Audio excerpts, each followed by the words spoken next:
Kerala blast से जुड़ी बड़ी खबर सामने आ रही है। इस ब्लास्ट का दुबई कनेक्शन सामने आ रहा है। 2 महीने पहले दुबई से भारत आया था डोमिनिक मार्टिन।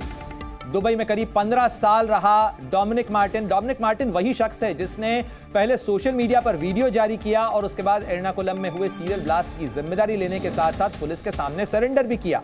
डोमिनिक के संपर्क में आए लोगों की जांच की जा रही है। इलेक्ट्रीशियन का काम करता था डोमिनिक, दुबई के अंदर रहा और उसके बाद दुबई से जब वो भारत लौटा, 2 महीने पहले ही वो वहां से लौटा और उसके बाद इस घटना को अंजाम देने का उसने दावा किया। हालांकि डोमिनिक के दावे कितने सच हैं, जो कुछ वो कह रहा है वो कितना सच है, उसमें कितना दम है, इसकी जांच फिलहाल की जा रही है। लेकिन साथ ही जिस तरीके का दावा उसने किया, पुलिस के सामने उसने जाकर सरेंडर किया, उसके बाद जांच एजेंसियां डोमिनिक के तमाम कनेक्शन को भी खंगाल रही हैं। केरल में ब्लास्ट हुआ, करीब 70 से ज्यादा सीसीटीवी फुटेज जो है वो इस समय खंगाले जा रहे हैं।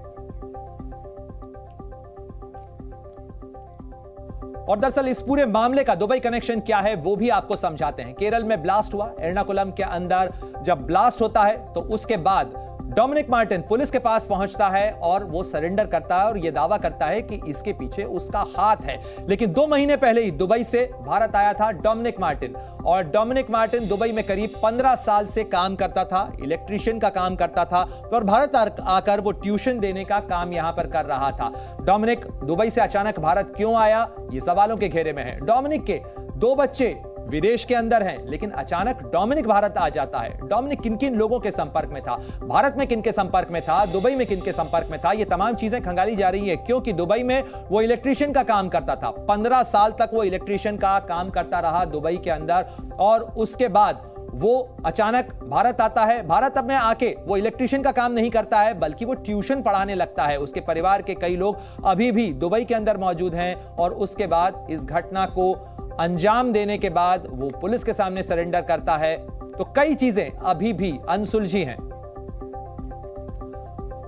और इस पूरी घटना को लेकर चश्मदीद क्या कुछ कह रहे हैं वो भी आपको सुनवाते हैं।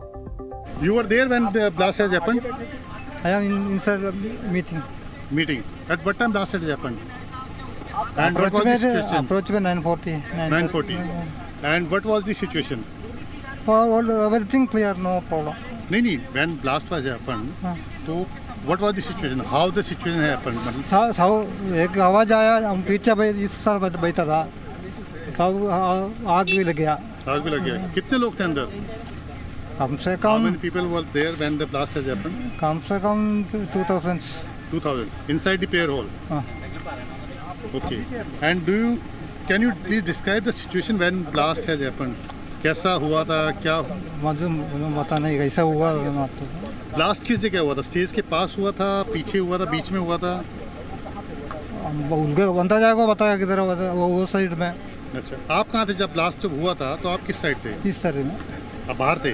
बाहर नहीं, अंदर है, इसी में बैठा हुआ, खड़ा हुआ प्रेयर था। अच्छा, वहीं पर ही थे। ओके।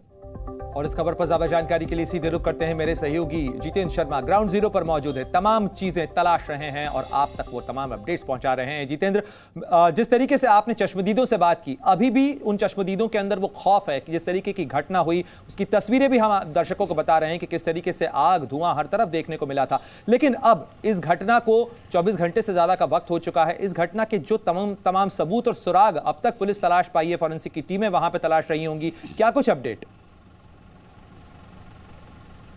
देखिए, 3-4 चीज़ें हैं इसमें जो समझने की ज़रूरत है। जैसे हम चश्मदीदों से बात कर रहे थे जो यहाँ मौके पर आए हैं, ये अलग अलग हिस्सों से आए हैं, यानी कि केरल के जो अलग अलग हिस्से हैं वहाँ से यहाँ पर आए थे। कन्वेंशन सेंटर था जहाँ पे ईसाई समुदाय का जो येवो समाज है उससे ये ताल्लुक़ रखते हैं। ये यहाँ पर कन्वेंशन सेंटर के अंदर आए थे।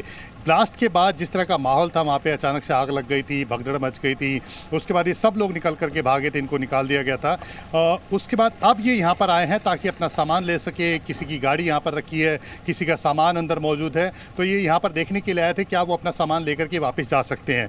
दूसरी तरफ जब ये ब्लास्ट हुआ था जिसमें जो मुख्य आरोपी अभी तक के लिए जो मुख्य आरोपी है, हालांकि पुलिस ने अभी तक उसे गिरफ्तार नहीं किया है, डोमिनिक मार्टिन नाम है।